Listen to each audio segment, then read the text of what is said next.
La pluie tambourinait contre les vitrines de la boulangerie Dubois, ce soir-là, comme si le ciel lui-même plairait sur les injustices du monde. Derrière le comptoir étincelant, Monsieur Dubois, propriétaire de la plus prestigieuse pâtisserie du quartier, vérifiait ses comptes avec satisfaction. Ses gâteaux coûtaient une fortune, mais sa clientèle huppée ne rechignait jamais devant les prix. Ce qu'il ne savait pas, c'est que dans quelques instants, une simple question allait bouleverser sa vie à jamais. La porte s'ouvrit dans un tintement de clochette. Une femme entra, trempée jusqu'aux os, ses vêtements élimés collant à sa peau. Elle tenait par la main une petite fille d'environ 7 ans, aux grands yeux bruns remplis d'espoir. La fillette portait une robe défraîchie mais propre, et dans ses cheveux mouillés, quelqu'un avait glissé un ruban rose délavé, probablement la seule touche de fête qu'elle possédait. Monsieur Dubois leva à peine les yeux. Il reconnaissait ce genre de clients. Ceux qui n'avaient pas leur place ici. Ceux qui venaient troubler l'ambiance feutrée de son établissement. La femme s'avança timidement vers le comptoir, serrant plus fort la main de sa fille. « Bonsoir, monsieur », dit-elle d'une voix douce mais hésitante. « Je voudrais savoir si vous auriez un gâteau périmé pour l'anniversaire de ma fille. » Le silence qui suivit fut assourdissant. Monsieur Dubois leva enfin la tête, et son regard balaya la femme et l'enfant avec un mépris à peine dissimulé.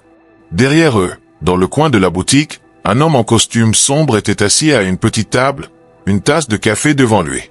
Personne ne lui prêtait attention. Personne ne savait qui il était vraiment. « Un gâteau périmé ?» répéta Monsieur Dubois avec un rire sec. « Madame, ici, nous ne vendons pas de nourriture périmée. Nous jetons ce qui n'est plus impeccable.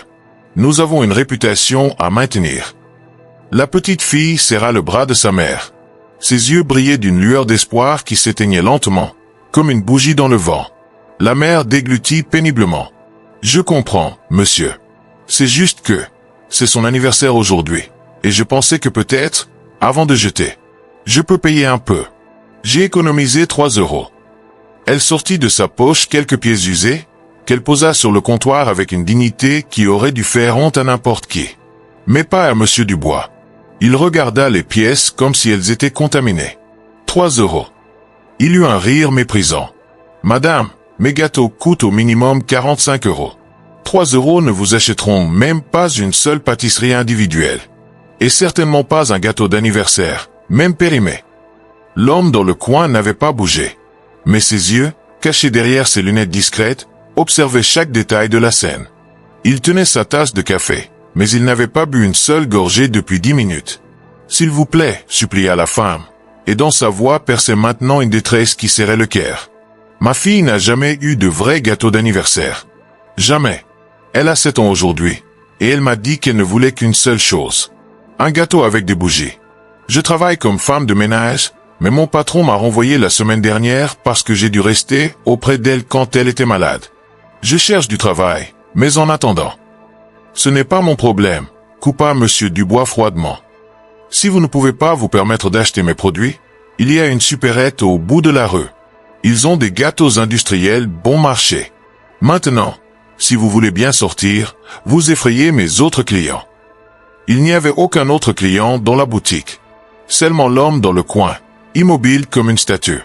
La petite fille leva les yeux vers sa mère. Pour la première fois, une larme roula sur sa joue. « Maman, ce n'est pas grave. Je n'ai pas vraiment besoin d'un gâteau. On peut chanter juste nous deux à la maison. » Ce fut cette phrase, prononcée avec une maturité déchirante pour un enfant de 7 ans, qui brisa quelque chose dans le cœur de sa mère. Elle ramassa ses 3 € avec des mains tremblantes, prit la main de sa fille, et se dirigea vers la sortie, la tête baissée pour cacher ses propres larmes. C'est à ce moment précis que l'homme dans le coin se leva. Il était grand, imposant, et quand il se déplaça, il le fit avec l'assurance tranquille de quelqu'un qui a l'habitude d'être obéi. Il intercepta la femme et l'enfant juste avant qu'elle n'atteigne la porte. « Excusez-moi, madame, » dit-il avec une voix grave mais chaleureuse. « Puis-je vous parler un instant ?» La femme se retourna, surprise et méfiante. L'homme se pencha légèrement pour se mettre au niveau de la fillette. « Bonjour, jeune demoiselle. C'est ton anniversaire aujourd'hui. » La petite fille hocha timidement la tête. L'homme sourit, un vrai sourire qui atteignait ses yeux. « Alors joyeux anniversaire. Tu sais, moi aussi, j'ai une fille. Elle s'appelle Amélie, et elle a exactement ton âge. Comment t'appelles-tu? Léa, murmura la fillette. Léa, c'est un très joli nom. Il se redressa et regarda la mère. Madame, accepteriez-vous que j'offre un gâteau à votre fille pour son anniversaire? La femme ouvrit de grands yeux, partagés entre la gratitude et la fierté blessée. Monsieur, c'est très gentil, mais je ne peux pas accepter la charité. Ce n'est pas de la charité, l'interrompit doucement l'homme. C'est un cadeau d'anniversaire. Vous ne refuseriez pas un cadeau d'anniversaire à votre fille, n'est-ce pas? Il se tourna vers Monsieur Dubois, qui observait la scène avec une expression difficile à déchiffrer. Monsieur le pâtissier, je voudrais commander votre plus beau gâteau d'anniversaire. Le plus grand, le plus élaboré que vous ayez. Monsieur Dubois se redressa immédiatement, son attitude changeant du tout au tout. Un client qui pouvait se permettre son gâteau le plus cher méritait respect et attention. Bien sûr, monsieur. Notre pièce maîtresse du jour est un gâteau à 3 étages, décoré de fleurs en sucre et de feuilles d'or comestibles. Il coûte 250 €. Parfait. Je le prends. Et ajoutez-y cette bougie, s'il vous plaît. Des roses, si possible. Monsieur Dubois s'activa immédiatement, sortant de sa vitrine le gâteau en question. C'était effectivement une œuvre d'art, avec ses couches de génoise moelleuse, sa ganache au chocolat, et ses décorations élaborées qui scintillaient sous les lumières de la boutique. La petite Léa ouvrit des yeux ronds comme des soucoupes. Jamais elle n'avait vu quelque chose d'aussi beau. Sa mère, elle, était au bord des larmes, mais cette fois de gratitude et d'émotion. Monsieur, je ne sais pas comment vous remercier, bégaya-t-elle. L'homme posa une main rassurante sur son épaule. Vous n'avez pas à me remercier.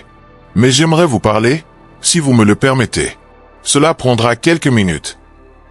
Monsieur Dubois préparait le gâteau dans une boîte luxueuse quand l'homme sortit sa carte bancaire.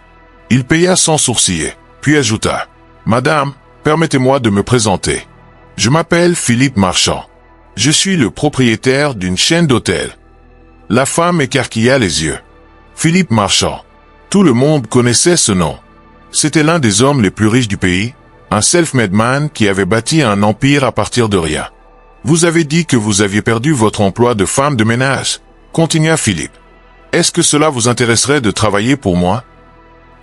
Oui, bien sûr. Mais j'ai besoin de quelqu'un de responsable pour superviser les équipes de ménage dans l'un de mes hôtels.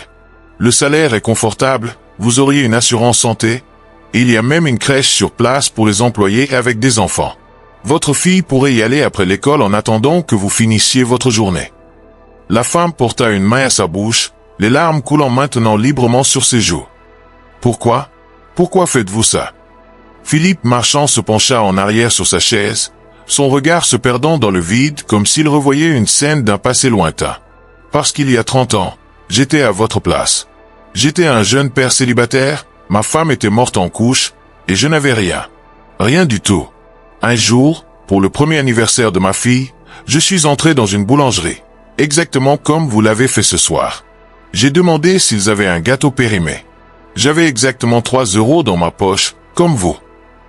La femme le regardait, suspendu à ses lèvres. Même la petite Léa écoutait, son chocolat chaud oublié devant elle. Le boulanger m'a regardé comme si j'étais moins que rien. Il m'a jeté dehors sous la pluie, avec ma fille dans les bras. Mais en sortant, un vieil homme nous a abordés. Il était pauvrement vêtu, mais il avait des yeux gentils. Il m'a dit, « Jeune homme, viens avec moi. » Il nous a emmenés dans un petit café miteux où il travaillait comme plongeur. Il a sorti un vieux gâteau de sa poche, quelque chose qu'il avait probablement récupéré dans les poubelles du restaurant, l'a nettoyé du mieux qu'il pouvait et a planté une bougie dessus. Puis il a chanté « Joyeux anniversaire » à ma fille avec moi. Philippe s'arrêta, la voix légèrement tremblante. Ce vieil homme n'avait rien. Absolument rien. Mais il a partagé le peu qu'il avait. Avant de partir, il m'a dit quelque chose que je n'ai jamais oublié. La richesse d'un homme ne se mesure pas à ce qu'il possède, mais à ce qu'il donne quand il n'a rien. Ce soir-là, j'ai fait la promesse que si un jour j'avais les moyens, je ne laisserai jamais un enfant passer son anniversaire sans gâteau. Il sortit une carte de visite de sa poche et l'attendit à la femme. Voici mon numéro direct. Appelez-moi demain matin, et nous arrangerons tout pour votre nouvel emploi. Et madame, ne laissez jamais personne vous faire sentir que vous valez moins que quiconque parce que vous avez moins d'argent. La dignité n'a pas de prix. La femme serrait la carte de visite contre son cœur, incapable de parler tant elle était émue. La petite Léa, elle, se leva et vint serrer Philippe dans ses bras. « Merci, monsieur. Vous êtes comme le prince dans les histoires que maman me raconte. » Philippe lui rendit son étreinte, et pour un instant, on aurait dit qu'il revoyait sa propre fille au même âge, 30 ans plus tôt, dans ce café miteux avec un gâteau récupéré. Mais l'histoire n'était pas terminée. Philippe se tourna lentement vers Monsieur Dubois, qui avait observé toute la scène en silence, le visage de plus en plus pâle à mesure qu'il comprenait à qui il avait affaire. « Monsieur Dubois, » dit Philippe d'une voix calme et ferme. « J'étais assis dans votre boutique depuis 1 heure ce soir. Je venais juste de signer un contrat pour que votre pâtisserie devienne le fournisseur exclusif de desserts pour mes 15 hôtels. Un contrat qui vous aurait rapporté environ 500 000 € par an. » Monsieur Dubois devint blanc comme un linge. « Monsieur Marchand, je ne savais pas. » « Bien sûr que vous ne saviez pas. Et c'est exactement le problème. Vous avez traité cette femme et sa fille avec mépris non pas parce qu'elles avaient fait quelque chose de mal, mais parce qu'elles étaient pauvres. Vous avez jeté leur dignité aux ordures plus facilement que vos gâteaux périmés. Je suis désolé. Vous n'êtes pas désolé. Vous êtes inquiet pour votre contrat. Ce n'est pas la même chose. » Philippe se leva, rassemblant les boîtes de pâtisserie. « Je vais annuler ce contrat, Monsieur Dubois. Non pas par vengeance, mais parce que je ne peux pas faire affaire avec quelqu'un qui mesure la valeur d'un être humain à l'épaisseur de son portefeuille. J'espère que vous apprendrez quelque chose de ce soir. » Il se tourna vers la femme et sa fille. « Mesdames, permettez-moi de vous raccompagner chez vous. Il pleut toujours, et vous avez un gâteau d'anniversaire à porter. » Alors qu'il se dirigeait vers la sortie, Monsieur Dubois resta figé derrière son comptoir, comprenant trop tard que sa cupidité et son mépris venaient de lui coûter plus que de l'argent. Il lui avait coûté une leçon d'humanité qu'il n'oublierait jamais. Dans la voiture de Philippe, pendant qu'il les conduisait chez elle, la petite Léa regardait son gâteau avec émerveillement. Sa mère, assise à l'avant, essuyait encore ses larmes. « Monsieur Marchand, » dit-elle doucement, « le vieil homme qui vous a aidé il y a 30 ans, l'avez-vous revu ?» Philippe sourit tristement. « Je l'ai cherché pendant des années. Quand j'ai enfin eu les moyens, j'ai retrouvé le café où il travaillait. Le propriétaire m'a dit qu'il était mort 2 ans après notre rencontre. Il n'avait pas de famille, personne pour assister à ses funérailles. Mais grâce à lui, j'ai compris ce qui comptait vraiment dans la vie. » Il s'arrêta devant un petit immeuble modeste. La pluie s'était calmée, laissant place à un ciel étoilé. Philippe aida à porter les pâtisseries jusqu'à leur appartement, un petit 2 pièces propre mais meublé avec le strict minimum. Avant de partir, il sortit une enveloppe de sa poche et la tendit à la femme. « C'est une avance sur votre premier mois de salaire, pour que vous puissiez acheter ce dont vous avez besoin en attendant de commencer. » La femme ouvrit l'enveloppe et faillit s'évanouir en voyant la liasse de billets à l'intérieur. « Monsieur, c'est trop, je ne peux pas. »« Vous pouvez. Et vous le méritez. N'oubliez jamais ça. Vous méritez le respect, la dignité, et une chance de donner une belle vie à votre fille. » Cette nuit-là, dans le petit appartement, une mère et sa fille célébrèrent un anniversaire qu'elles n'oublieraient jamais. Cette bougie brillèrent sur le plus beau gâteau que Léa ait jamais vu. Et quand elles les soufflèrent ensemble, elles ne firent qu'un seul vœu, que toutes les personnes qui traversent des moments difficiles puissent rencontrer leur propre Philippe Marchand. Mais l'histoire eut un épilogue inattendu. 6 mois plus tard, la femme, qui s'appelait Sophie, était devenue une excellente responsable dans l'hôtel de Philippe. Léa s'épanouissait à l'école, et pour la première fois de sa vie, elle avait des amis, des vêtements neufs, et l'insouciance qu'une enfant de son âge mérite d'avoir. Un soir, alors que Sophie fermait son bureau, elle trouva Philippe dans le hall de l'hôtel, assis seul sur un canapé, l'air pensif. « Monsieur Marchand, tout va bien. » Il leva les yeux et lui sourit faiblement. « Sophie, oui, tout va bien. Je réfléchissais juste. Vous savez, j'ai créé une fondation. Elle s'appelle le gâteau d'anniversaire. Chaque année, nous offrons des gâteaux d'anniversaire aux enfants de familles en difficulté. Nous avons déjà aidé plus de 1000 enfants cette année. » Sophie s'assit à côté de lui. « C'est merveilleux. Ce vieil homme qui vous a aidé il y a 30 ans, son geste continue de se multiplier à travers vous. C'est ce que j'espère. » Philippe sortit une vieille photo de son portefeuille. C'était lui, beaucoup plus jeune, tenant un bébé dans ses bras sous la pluie. Ma fille Amélie dirige maintenant la fondation. Elle dit que c'est le travail le plus important de sa vie. Tout ça parce qu'un vieil homme a été gentil avec nous quand nous n'avions rien. Sophie posa une main sur son épaule. Et tout ça parce que vous avez choisi de perpétuer sa gentillesse au lieu de laisser l'amertume vous consumer. Vous auriez pu devenir comme Monsieur Dubois, méprisant ceux qui ont moins. Mais vous avez choisi un autre chemin. Monsieur Dubois. Philippe eut un petit sourire. Vous savez qu'il a fermé sa pâtisserie?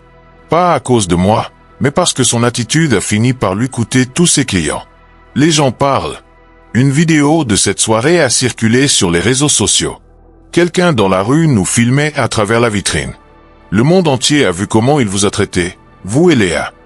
C'est triste, dit Sophie. Même s'il a été cruel, je ne lui souhaite pas de mal. C'est ce qui fait de vous une meilleure personne que lui. Mais l'histoire ne s'arrête pas là. La semaine dernière, j'ai reçu une lettre de lui. Une vraie lettre, écrite à la main. Il s'excusait. Il m'expliquait qu'il avait perdu son entreprise, sa maison, tout. Et dans sa lettre, il disait quelque chose de frappant. J'ai passé ma vie à construire un empire de pâtisserie. Mais j'ai oublié de construire un empire de gentillesse. Maintenant que j'ai tout perdu, je réalise que la seule chose qui aurait vraiment eu de la valeur, c'était d'être un meilleur être humain. Que allez-vous faire? Demanda Sophie. Philippe se leva. Je vais lui offrir un emploi. Comme assistant pâtissier dans l'un de mes hôtels. Au salaire minimum, pour commencer. S'il veut vraiment changer, il devra le prouver en travaillant aux côtés des personnes qu'il méprisait autrefois. Sophie sourit. Vous êtes vraiment quelqu'un d'exceptionnel, Monsieur Marchand. Non, Sophie. Je suis juste quelqu'un qui a appris que le vrai luxe dans la vie, ce n'est pas d'avoir tout ce qu'on veut, mais de pouvoir aider les autres à obtenir ce dont ils ont besoin. Cette leçon m'a été enseignée par un vieil homme sous la pluie, il y a 30 ans. Et maintenant, je la transmets. Cette nuit-là, alors que Philippe rentrait chez lui, il s'arrêta devant le vieux café où le vieil homme travaillait autrefois. Le bâtiment avait été transformé en une petite librairie. Il entra et acheta un livre pour enfants, celui que sa fille Amélie aimait quand elle était petite. Il demanda au libraire de l'emballer comme cadeau. « C'est pour qui ?» demanda le libraire, un jeune homme souriant. « Pour une petite fille nommée Léa. C'est bientôt son anniversaire. 8 ans. » Le libraire sourit en emballant le livre avec soin. « C'est une belle attention. Vous savez, mon grand-père travaillait dans le café qui était ici avant. Il me racontait souvent l'histoire d'un jeune homme avec un bébé qu'il avait aidé une nuit de pluie. Il disait que c'était le moment dont il était le plus fier de toute sa vie. » Philippe se figea. « Votre grand-père ?»« Oui. Il s'appelait Henri. Il est mort quand j'avais 10 ans, mais ses histoires m'ont toujours inspiré. Il disait toujours, la richesse d'un homme ne se mesure pas à ce qu'il possède, mais à ce qu'il donne quand il n'a rien. » Les larmes montèrent aux yeux de Philippe. Henri était votre grand-père. Et vous, vous avez ouvert cette librairie. Oui. Avec l'argent qu'il m'a laissé. Pas grand-chose, mais assez pour commencer. Je vends des livres à prix réduit aux familles qui ne peuvent pas se les permettre. C'était son rêve. Que les enfants aient accès aux histoires, peu importe leur situation. Philippe prit le livre emballé et sortit son portefeuille. Il en retira une carte de visite et plusieurs billets. Votre grand-père a changé ma vie. Laissez-moi vous aider à perpétuer son héritage. Cet argent est pour votre librairie.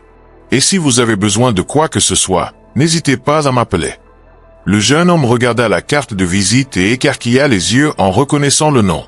Vous êtes l'homme que mon grand-père a aidé. Je suis cet homme. Et grâce à lui, j'ai appris que les gestes les plus simples peuvent créer des vagues qui se propagent pendant des générations. Alors que Philippe quittait la librairie, le jeune libraire resta sur le pas de la porte, tenant la carte de visite et l'argent, réalisant que l'histoire de son grand-père était bien plus grande qu'il ne l'avait jamais imaginé.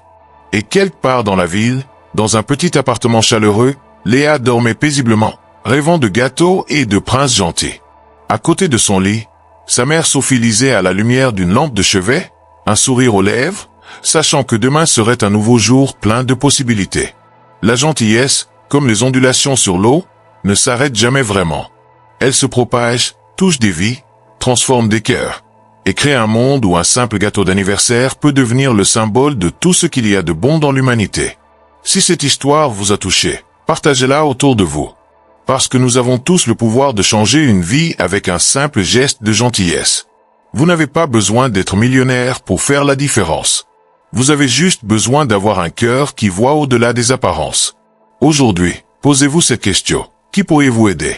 Quel geste de gentillesse, aussi petit soit-il, pourriez-vous offrir? La réponse pourrait bien transformer non seulement la vie de quelqu'un d'autre, mais aussi la vôtre. Partagez cette histoire si vous croyez que la gentillesse peut changer le monde, un gâteau d'anniversaire à la fois.